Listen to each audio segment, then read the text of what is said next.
한미 양국이 관세 협상 후속 협상에서 대미 투자 방식과 수익 배분을 두고 이견을 좁히지 못하고 있습니다. 세부 협상이 늦어지며 우려의 목소리도 나오고 있는데요. 관련 내용과 함께 물가 이야기까지 김광석 한양대 겸임 교수와 함께 이야기 나눠봅니다. 교수님 안녕하십니까? 네, 안녕하세요. 예, 김정관 산자부 장관 지금 후속 협의를 위해 미국 러트닉 상무장관과 만나고 왔는데 별다른 소득이 지금 없는 것 같습니다. 네, 말씀하신 대로 이견을 좀 좁히지 못하고 있는 상황이라고 볼 수 있겠습니다. 한미 정상회담이 있었던 그날 저도 그 새벽에 저쪽 자리에서 해당 사항을 생방으로 분석해서 의견을 드리고 있었는데 이 공개 회담이 있었고 비공개 회담이 있었습니다. 그리고 비공개 회담은 아무도 모르지만 그 이후에 이재명 대통령께서 차에 승차하는 그런 장면이 있었는데 그 과정에서 의전관, 여자 의전관이 나와서 배웅을 해줬었는데 그 표정이 좋지 못했었다라고 저도 평가를 드렸는데 상당 부분 이견을 좁히지 못하는 부분들이 이제 하나 드러나는 게 아닌가 생각이 됩니다. 그러니까 지금 대미 투자 등과 관련해서 이견을 좁히지 못하고 있는 건데 미국 측은 원금을 회수한 이후에 투자 이익의 90%를 요구하고 있는 거잖아요. 그렇습니다. 우리나라가 이걸 받아들이긴 좀 어렵지 않습니까? 상식에 부합하지 않죠. 지금 일어나고 있는 많은 일들이 상식에 부합하지 않은, 법적으로도 부합하지 않는 그런 일들을 트럼프 행정부가 추진하고 있는데요. 90%를 다시 미국으로 가져간다. 그거는 투자가 아니죠. 지원이죠. ODA 사업이라고 하는데 미국 같은 경우 ODA 사업 비중을 많이 줄였습니다.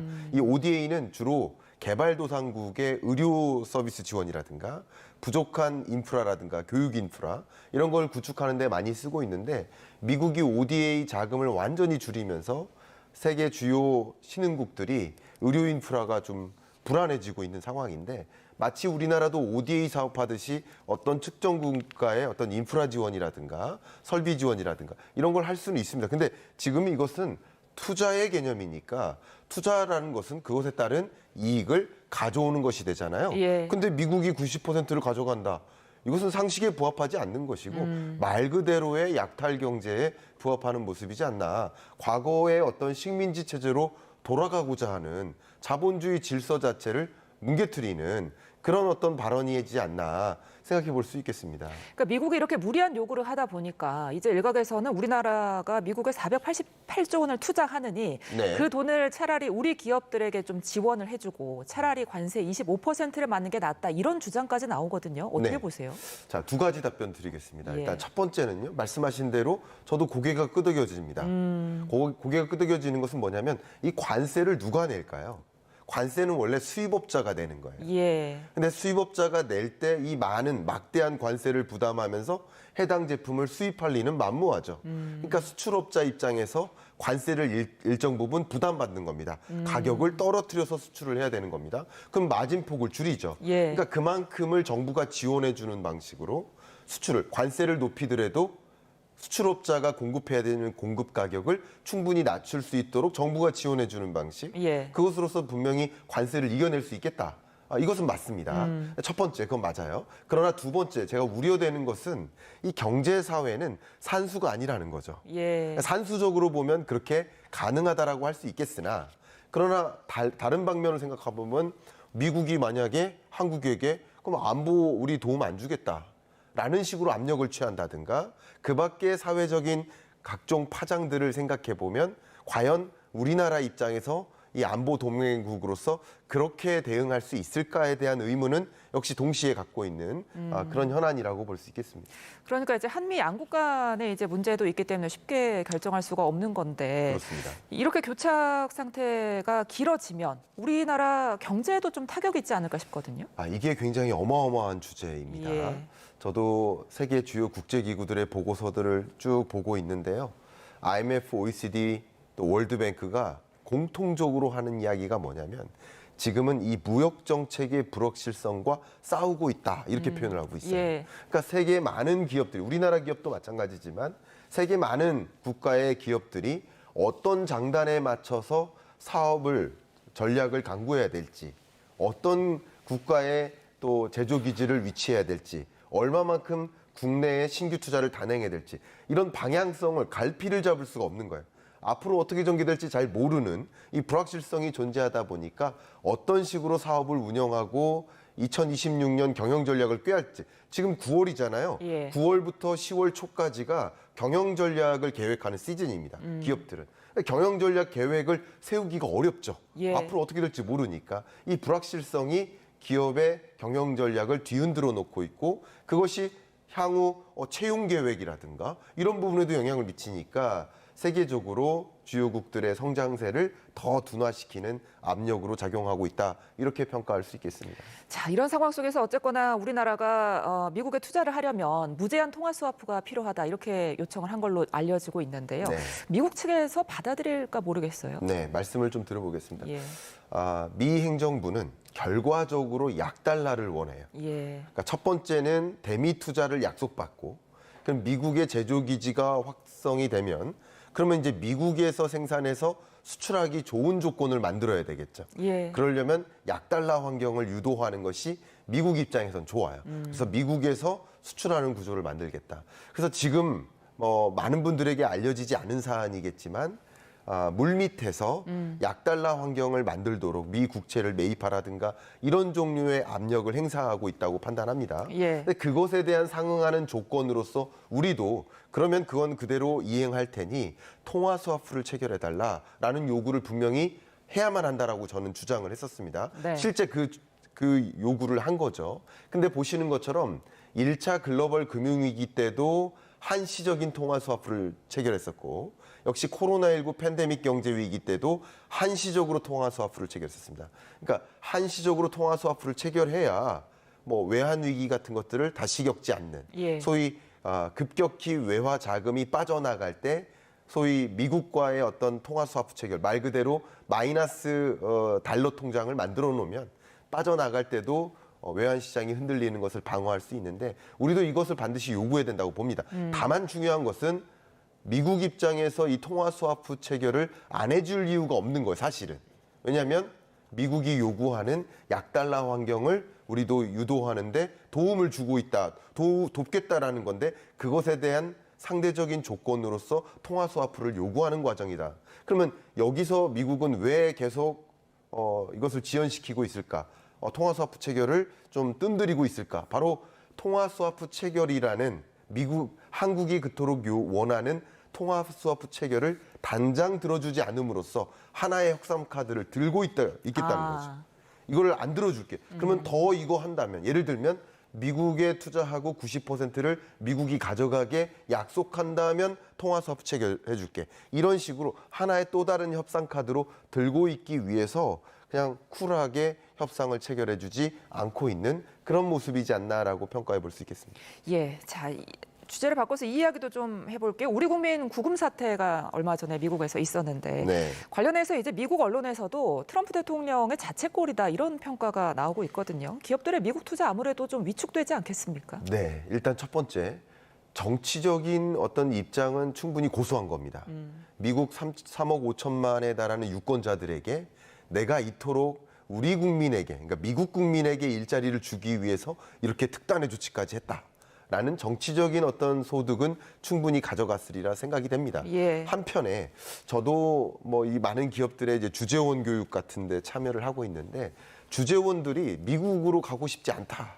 지금 현재. 그리고 공급업체들도 있습니다. 공급업체들도 미국으로 따라가고 싶지 않다.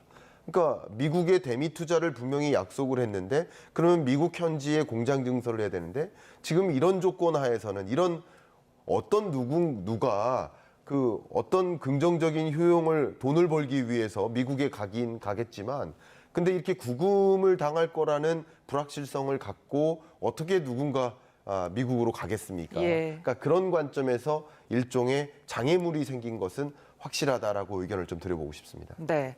이 장애를 좀 해결하려면 비자 문제가 아무래도 해법이 1번일 것 같은데 네. 어떻게 전망하세요? 네, 비자 문제를 미국 입장에서는 해결하는 데 도움을 줄 거라고 생각을 합니다. 예. 이 부분은 왜냐하면 앞에 말씀드렸던 것처럼 트럼프 행정부 입장에서 정치적인 목적은 이미 이루어졌어요. 내가 이만큼 진심이다. 미국의 일자리를 공급하기 위해서 이렇게까지 했다.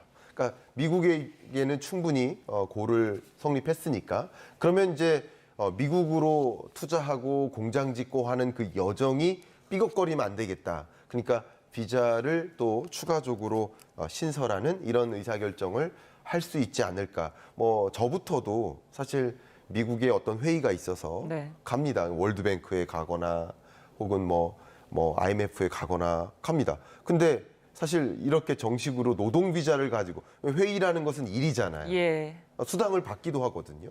그런데 이 수당을 받기도 하는 노동에 해당되는데 정식의 일과 관련된 워킹 비자를 받고 가진 않는 거거든요. 그러니까 지금은 이렇게 관례화되어 왔었던 거예요. 예. 미국인도 한국에 와가지고 관광 비자로 뭐 영어 교육하고 이렇게 하고 있습니다. 그러니까 예. 이런 관례와 어긋나는 이런 일들이 일어나고 있기 때문에 법적으로도 그런 관례에 부합하도록 이런 비자를 신설하는 그런 조치를 취해야만 미국 입장에서 한국이나 일본이나 세계 주요국들이 적극적으로 미국에 투자하고 공장 짓고 하는 것들을 걸림돌을 둘 필요가 없겠다고 판단을 하지 않을까 이렇게 해석해 볼 수 있겠습니다. 예. 자, 그런데 지금 이런 관세 전쟁이나 내수 부진 속에 우리나라 1인당 GDP가 22년 만에 대만에 따라잡힐 수도 있겠다 이런 전망 나오던데요. 네, 우리가 대만보다 먼저 1인당 GDP 4만 달러에 도래할 것으로 생각을 했었습니다. 예. 이 그래프 보시는 것처럼 이미 타이완이 오히려 앞지르고 있는 모습이에요. 우리가 먼저 도달할 줄 알았는데 우리도 1인당 GDP가 증가하고 있는 건 사실이지만 예. 증가 속도가 둔화된 것이고 타이완 같은 경우는 오히려 증가 속도가 가파라진 거예요. 그만큼 우리나라는 인구 감소라든가 노동력 부족이라든가 혹은 고부가가치 산업으로의 전환이라든가 이런 영역에서 타이완보다는 덜 어떤 개선된 모습을 보이고 있다라고 평가하지 않을 수가 없겠습니다. 그러니까 우리가 그럼 이제 GDP 4만 달러를 돌파하려면 어떤 대책이 있어야 될까요? 네, 첫 번째, 그럼 인구 감소 관점에서 노동력 공급에 좀 고민을 더 해야 되는데 가장 대표적으로 여성 인력들을 경제 활동으로 참여할 수 있도록 유연한 노동 시장을 만든다든가 일을 하는 데 있어서 시간 선택제 일자리, 또 장소 선택제 일자리.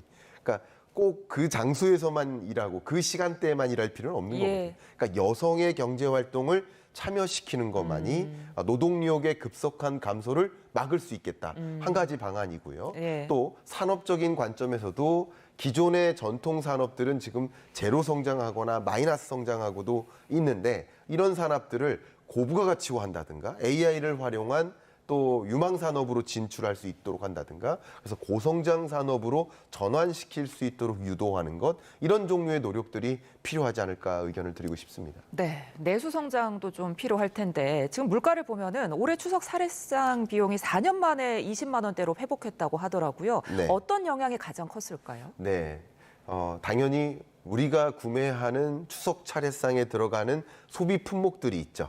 예. 자료 보시는 것처럼 장보기 비용이 이제 20만 원대, 29만 9천 원으로 내려갔는데 그만큼 이 추석 차례상에 들어가는 각종 성수품의 가격이 하향 조정되는 과정 그렇게 볼 수 있겠습니다. 물론 여러분들이 지금 체감하시기에는 그게 말이 돼 이런 생각을 하실 수 있겠지만 예. 정부의 몇몇 노력들을 통해서 이 추석 기간 동안만큼이라도 성수품용 여러 뭐 사과, 배추, 배 이런 품목의 과대 공급, 그러니까 지금의 공급하는 양보다 과잉 공급을 또 유도함으로써 가격을 안정화하기 위해 유도한다. 그러니까 정책적 드라이브로 추석 성수품 준비 가격을 좀 한시적으로 인하하는 조치를 단행하고 있다. 이렇게 생각해 볼 수 있겠습니다. 그러니까 말씀해 주신 정부의 노력, 그러니까 정부가 추석 연휴를 앞두고 성수품을 17만 톤 공급하고 또 네. 할인 지원금을 900조 원을 투입하겠다고 하는데 그렇습니다. 이 정도 이제 지원을 하면은 어느 정도나 물가가 잡힐까요? 네, 물론